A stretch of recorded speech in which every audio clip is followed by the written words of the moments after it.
Hey, Pastor Dana Coverstone here, Brooksville, Kentucky, Living Word Ministries Church. In Jasonville, Indiana, on my way home right now. My daughter's driving. I meant to get this on earlier, but because of preaching in the morning and afternoon service, was not able to. But last night, Saturday night, July 25th, right around 1:19, I woke up from a dream that I had. And interestingly enough, Mike Livengood had just texted me an encouraging message all the way from New Zealand. And so he's the guy that told me to prophesy to thousands decades ago, but nonetheless, I woke up to hearing the notification go off, and it was Mike Livengood texting me. And so I took that as a sign after I got up from the dream that definitely it was from the Lord.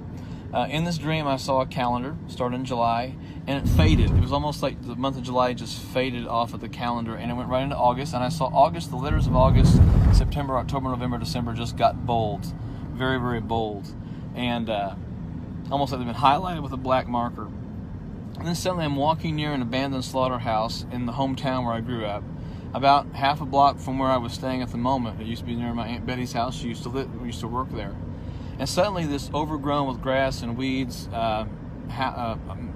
slaughterhouse comes to life. I see smoke coming out of smokestacks. I see movement inside, and I'm watching what's going on. And suddenly I realize that it's demons inside, demons with just ugliness about them. They began to appear before my eyes inside the building, and they were arming themselves with weapons and preparing it it seemed like for war. And then I realized that this town was not the only place where this was taking place. Every major city, small rural communities, there were places where the demons were getting together almost in teams and were preparing for war in that region. And then I realized that these kind of preparations that were taking place were just like sleeper cells, like terrorist sleeper cells all over the country. We think of terrorist sleeper cells getting ready for something. Only these were demons.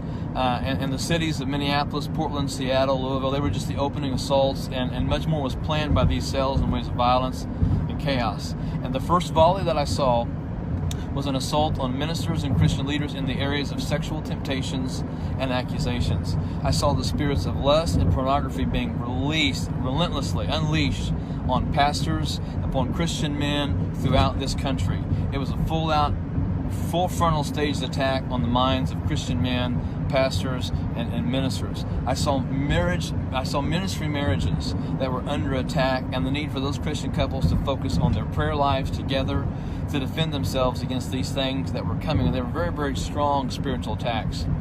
And then I saw the outline of the nation and smoke rising from what appeared to be outdoor funeral pyres.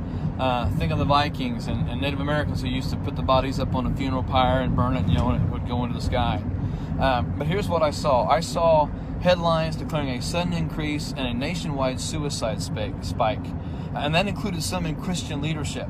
I saw people in ministry who were killing themselves.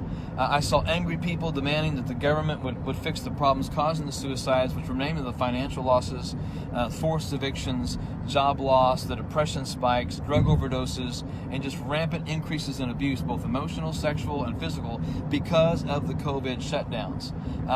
And then I saw post offices. I saw post offices that were open 2 to 3 days a week, not every day a week, not Monday through Saturday. I saw fields, large fields that were filled with postal trucks, the smaller ones that deliver to your door or to your mailbox, and they were just full of these things. I saw the unemployment rate hit above 50% in the headlines with no help from the government, and that was spurring a lot of violence towards the government people in Washington, D.C. And the crowds were heinous, and I mean heinous in their efforts to get the attention. And then I saw that same white figure, but he appeared this time and he said, "Brace yourself, brace yourself, brace yourself," with the emphasis on the word brace. There were sleeper cells who were almost being activated. And I mean activated to bring attacks on Christian pastors, Christian ministers, Christian ministries. It was going to be a relentless attack on the body of Christ through the pastors. And I saw Christian marriages under assault. And so I just want to warn the church and pastors, make sure people are praying for you and watching what's going on, because there is coming an attack on our minds, our sexual purity. So guard your marriages, your relationships, the things that are, the things that you got to watch. Make sure you're watching what you're seeing on the internet, on your computers, your phones. Because the enemy is going to do everything he can to destroy pastors and ministers right now. And he's also going to do everything he can to destroy Christian men in marriages. Because the spirit of lust and the spirit of pornography was one strong thing I saw. And I saw great waves of suicides coming. At this point, I'm just putting things that I'm seeing and dreaming. I don't want to have a dream a week or a dream every day. I don't want to be doing this. But I understand that God's shifting some things in my life, in my ministry, and my call. And I'm seeing things that I believe are coming. The coin shortage continues, and now we're starting to see 1s and 5s in various situations getting less. We're seeing stores that are putting up, no longer taking cash. So there are some aspects of those dreams that are happening as I speak. I'm not claiming to be anything, but I'm a pastor who's having dreams and visions, and I'm seeing things that I believe are coming, and I'm trying to warn the pastors, I'm trying to warn the churches. These things are coming, and we got to be ready for them. So be in prayer, be in the Word. Watch what's going on in your head, what's going through your eye gate, and make sure you keep your eyes and your hearts pure.